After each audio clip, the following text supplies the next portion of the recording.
China mengatakan bahwa mereka siap menghadapi segala jenis perang dengan Amerika Serikat seiring dengan meningkatnya tekanan ekonomi dan politik dari Presiden Donald Trump terhadap negara tersebut. Menteri Pertahanan AS pada gilirannya mengatakan AS siap untuk berperang. Menteri Luar Negeri Rusia Sergei Lavrov menyebut Rusia tengah mempersiapkan perang melawan Eropa dan Perancis. Kalau kita ingin damai, kita harus siap untuk perang. Ray Dalio, seorang investor legendaris, dalam bukunya berjudul The Changing World Order yang laku terjual lebih dari 1 juta eksemplar, membahas pola sejarah yang menunjukkan bagaimana kekuatan global bergeser dari satu negara ke negara lain. Dia mencatat bahwa perubahan besar dalam tatanan global seringkali dimulai dengan kombinasi faktor seperti krisis ekonomi, konflik internal, dan kebijakan yang memicu ketegangan internasional. Dalam konteks ini, kebijakan proteksionisme Presiden Trump dapat dilihat sebagai salah satu elemen yang mempercepat ketegangan ekonomi dan geopolitik antara AS dan Tiongkok. Kedua negara menyatakan siap dengan segala jenis perang.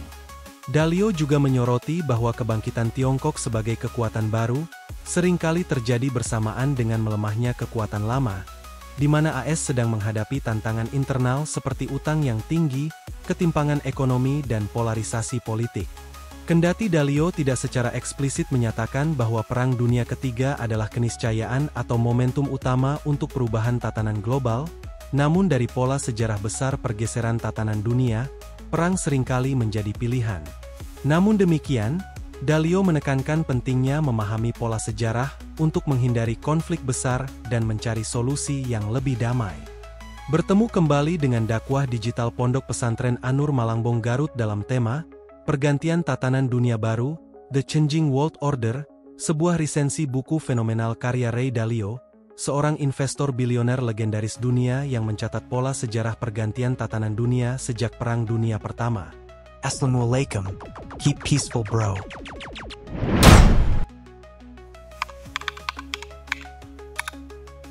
China mengatakan bahwa mereka siap menghadapi segala jenis perang dengan Amerika Serikat seiring dengan meningkatnya tekanan ekonomi dan politik dari Presiden Donald Trump terhadap negara tersebut. Pernyataan ini muncul setelah tarif tambahan 10% yang dikenakan Trump terhadap impor dari China mulai berlaku pada Selasa, sehingga total tarif yang diterapkan dalam waktu sekitar 1 bulan mencapai 20%.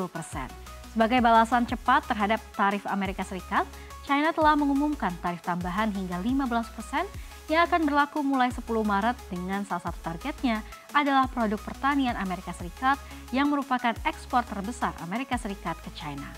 China menyebut alasan Amerika Serikat mengenakan kenaikan tarif yang terkait dengan fentanyl sebagai dalih yang lemah, dan China mendesak Amerika Serikat untuk segera kembali ke jalur dialog serta kerjasama. Jamaah dakwah digital rahimakumullah, Indonesia harus siap dengan segala kemungkinan, sebab jika tidak, kemerdekaan kedaulatan dan harga diri bangsa akan terkoyak seperti ketika kita dijajah selama ratusan tahun oleh berbagai bangsa.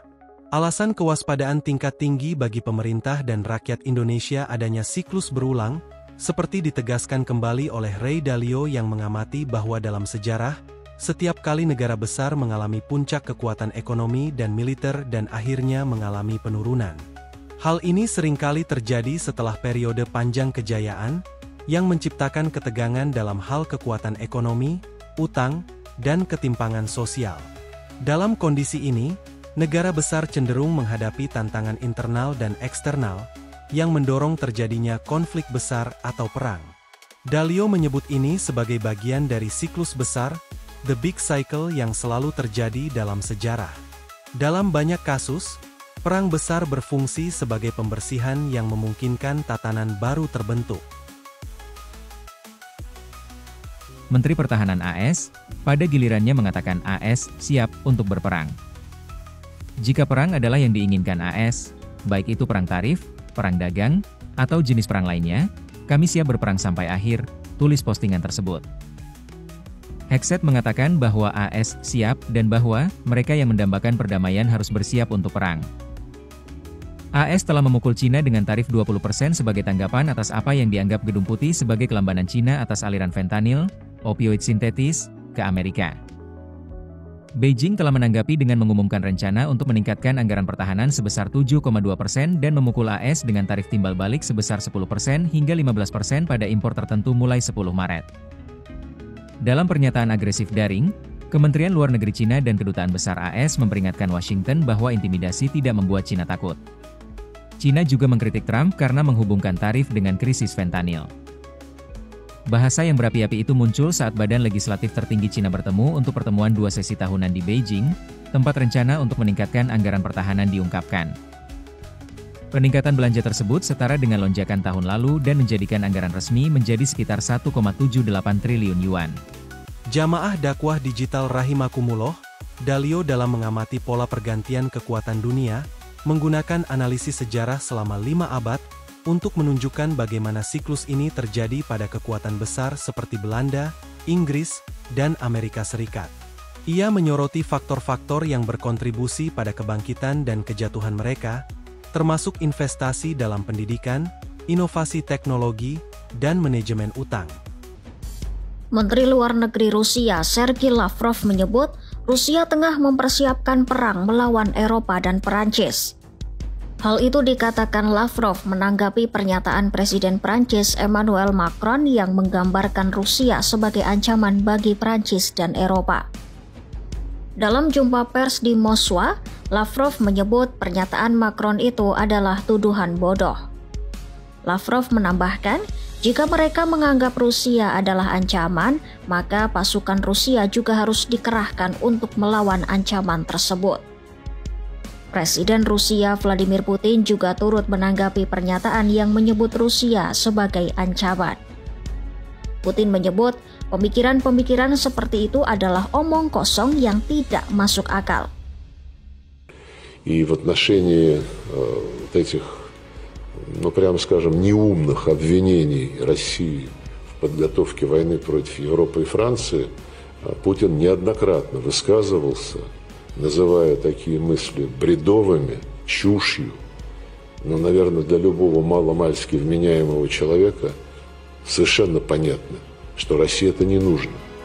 اگر می‌خواستیم سلاح هسته‌ای درست کنیم، آمریکا نمی‌توانست جلو ما رو بگیره. Tekanan AS kepada Iran agar menyetujui kesepakatan baru soal program nuklirnya mendapat perlawanan dari Teheran, Cina, dan Rusia. Ketiganya pun telah bersatu baik di darat maupun di laut. Tekanan AS kepada Teheran ditunjukkan dengan surat yang dikirim Presiden AS Donald Trump kepada pemimpin tertinggi Iran Ayatollah Ali Khamenei. Seperti apa perlawanan Iran, Cina, dan Rusia merespons tekanan soal nuklir AS? Simak selengkapnya dalam video berikut.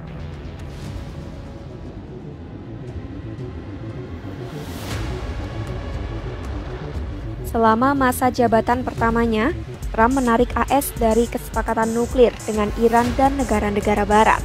Kesepakatan itu menentukan batasan ketat pada aktivitas nuklir Teheran dengan imbalan keringanan sanksi. Setelah menjabat sebagai presiden di periode kedua, Trump menyatakan terbuka dengan kesepakatan baru bersama Teheran yang akan memerlukan dukungan Beijing dan Moskwa. Namun, Trump juga menerapkan kembali sanksi agresif dan secara terang-terangan mengancam tindakan militer sebagai alternatif yang memicu kemarahan Iran. Pada Jumat 7 Maret 2025, Trump bilang dirinya telah mengirim surat untuk Ali Khamenei yang berisi ajakan negosiasi. Surat dari Trump sudah ditulis namun belum dikirimkan ke Teheran. Menteri Luar Negeri Iran, Abbas Araghchi, menyebut seorang utusan dari Arab akan segera menyampaikan surat itu kepada pemimpin Iran.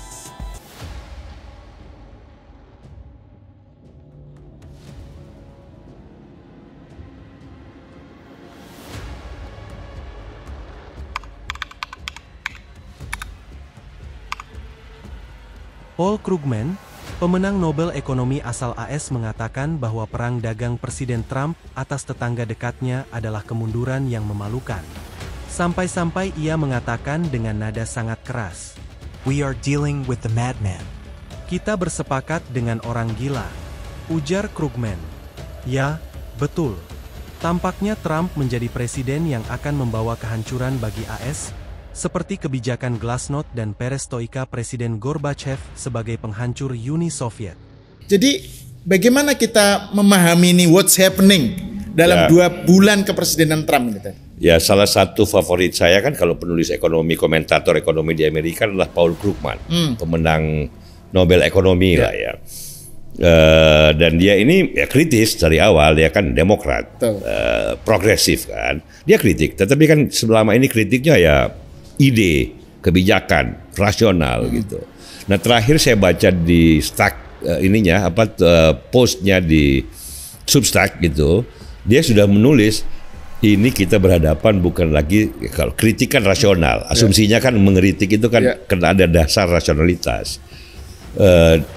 Tetapi yang kita kritik ini sudah bukan lagi soal rasionalitas ini, ide benar salah dia bilang, ini insanity. We are dealing with the madman, gitu loh. Jadi kalau bahasa saya ini a mad king, raja ya, dewa mabuk.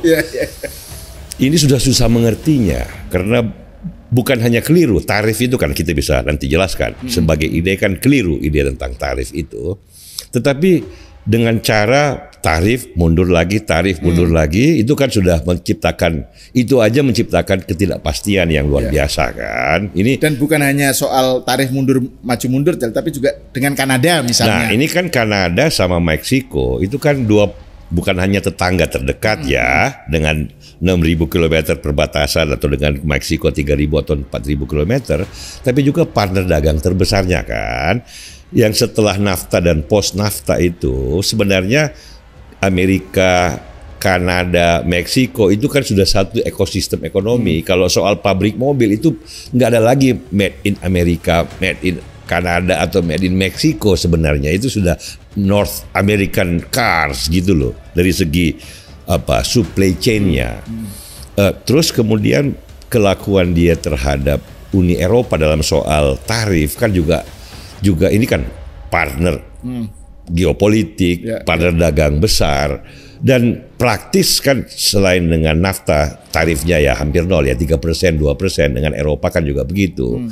Juga sama kelakuannya, sampai Eropa kan juga, Kanada kan retaliasi, Eropa retaliasi, Meksiko retaliasi, Cina kan juga begitu, retaliasi. Jadi sedunia ini jadi mikir loh, ini mau era awal perang dagang atau gimana? Ini kan nanti kita ceritakan, ada sejarahnya. Ini kan bukan pertama kali ya namanya tarif, perang dagang, autarki itu kan abad 19.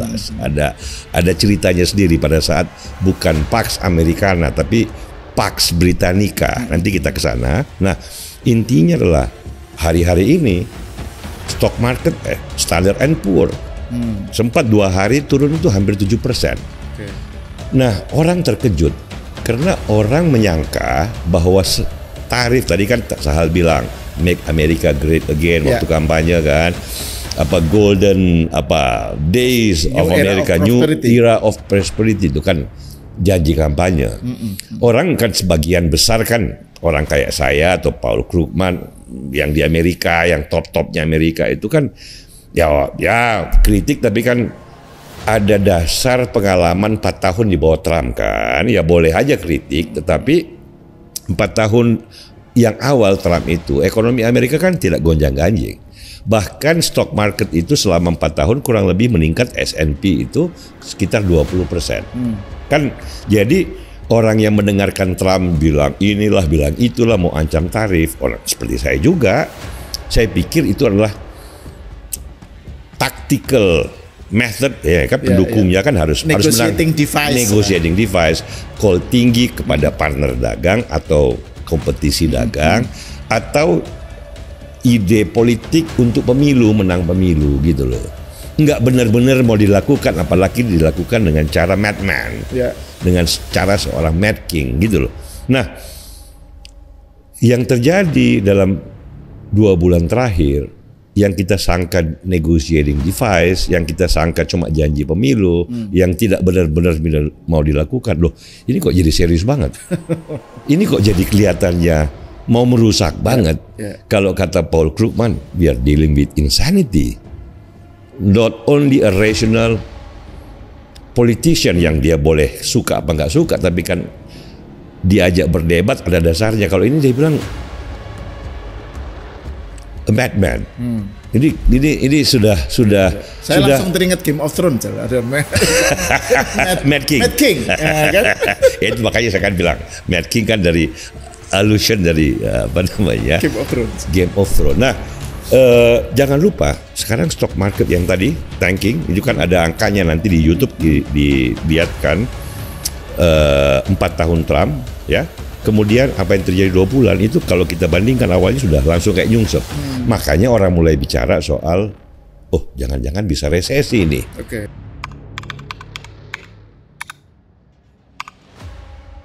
Lebih lanjut, Ray Dalio dalam The Changing World Order memang menunjukkan kekaguman terhadap kepemimpinan Deng Xiaoping.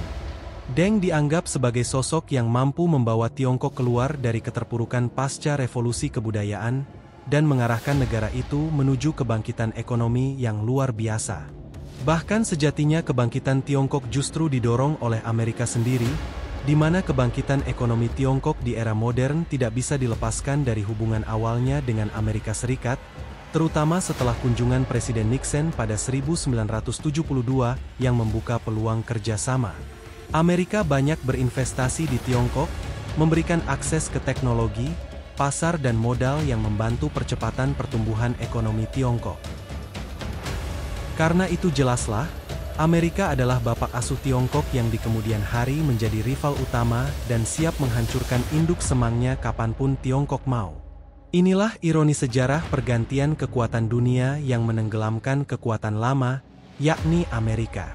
Bahkan Dalio mencatat, Tiongkok saat ini bukan lagi dibesarkan oleh Amerika, tetapi telah berkembang menjadi kekuatan global dengan inovasi dan modalnya sendiri. Ia melihat bahwa pola siklus kekuatan dunia menunjukkan bahwa Tiongkok sedang dalam fase kebangkitan, sementara Amerika menghadapi tantangan internal yang bisa mempercepat pergeseran kekuatan global.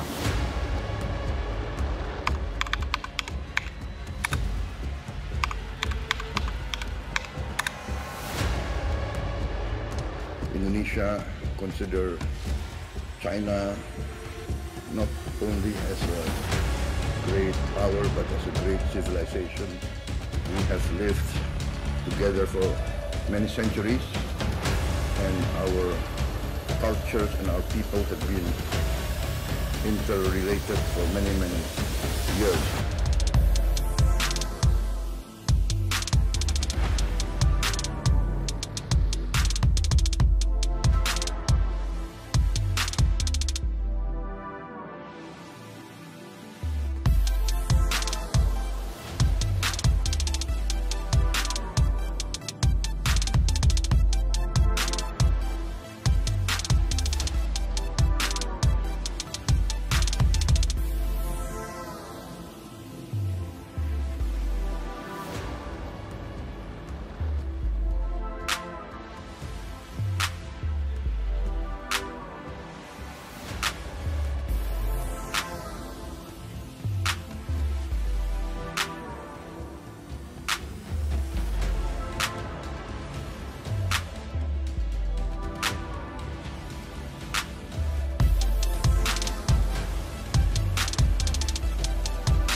Melalui bukti sejarah siklus pergantian kekuatan dunia, Dalio berpendapat, Tiongkok siap menjadi negara adikuasa menggantikan Amerika Serikat.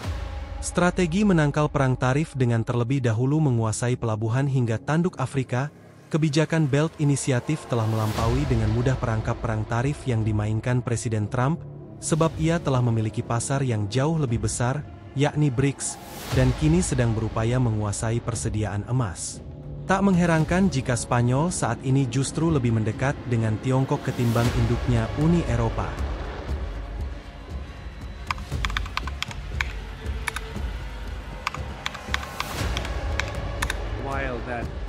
Saya sudah lama bertanya-tanya tentang istilah Russofobia, yang sudah ada sejak lama, menyiratkan bahwa orang Eropa bersikap Russofobik, dan oleh karena itu menjalankan kebijakan-kebijakan ini.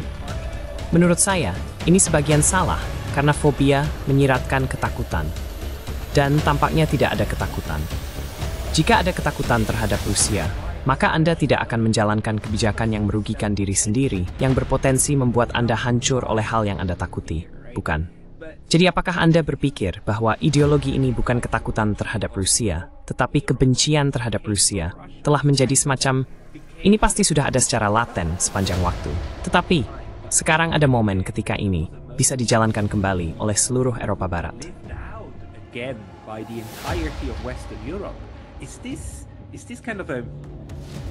Apakah ini kompleks tersembunyi dari orang Eropa terhadap Rusia? Karena selama 290 tahun terakhir, orang Eropa telah mencoba menaklukkan Rusia dan mereka gagal setiap kali. Apa yang menciptakan ini? Maksud saya Napoleon, Jerman sekali, Hitler, sepanjang waktu. Dan orang Rusia berkata, seperti teman-teman, kami tidak merasa aman di sebelah kalian. Dan kemudian orang Eropa, maksud saya, media kita membuat kita percaya bahwa Rusia dan Putin adalah yang delusional. Maksud saya, selama 200 tahun terakhir, saya tidak mengerti bagaimana orang Eropa bisa begitu buta terhadap sejarah kita sendiri dengan Rusia.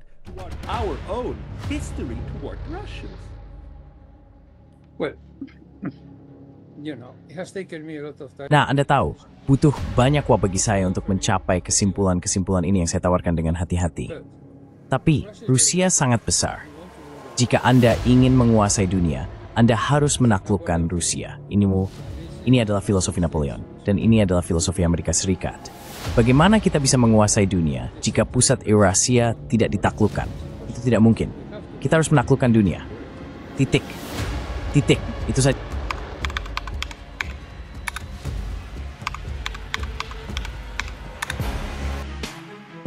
Presiden Cina Xi Jinping mengajak untuk membangun tatanan dunia yang setara disertai keamanan yang terjamin. Xi memandang perkembangan teknologi dan transformasi industri berkembang begitu pesat.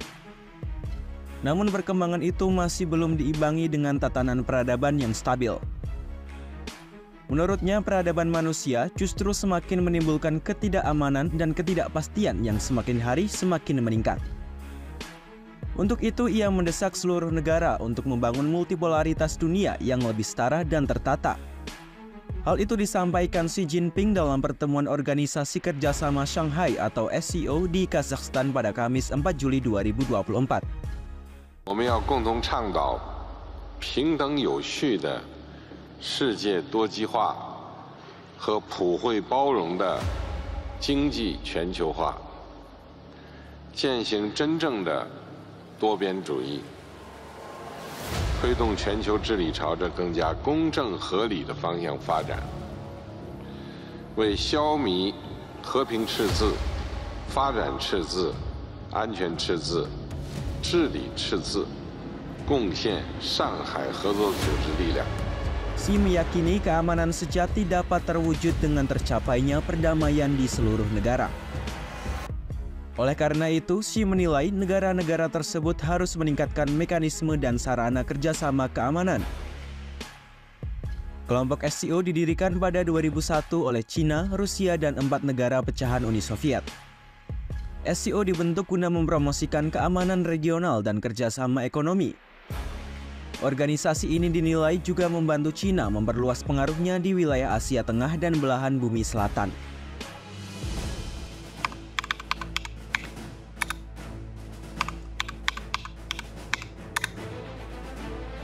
Ray Dalio dalam The Changing World Order menyimpulkan bahwa dunia sedang mengalami pergeseran kekuatan besar dengan Amerika Serikat dalam fase penurunan relatif dan Tiongkok dalam fase kebangkitan. Dia menggunakan analisis berbasis siklus sejarah untuk menunjukkan bahwa naik turunnya negara adidaya mengikuti pola yang berulang, didorong oleh faktor ekonomi, militer, inovasi, ketidaksetaraan dan konflik internal maupun eksternal. Dan pada akhirnya melalui kebijakan luar negeri bebas aktif, Presiden Prabowo telah tepat memainkan peran yang dapat diterima oleh semua negara dunia. Menjadi penyeimbang, sambil memikirkan kemungkinan teknologi nuklir untuk kemandirian energi serta sebagai preempti bagi keamanan nasional, yang didapat dari kombinasi keunggulan nuklir Amerika, Rusia dan Cina secara sekaligus. See you soon. Assalamu alaikum. If you want peace, prepare for war, bro.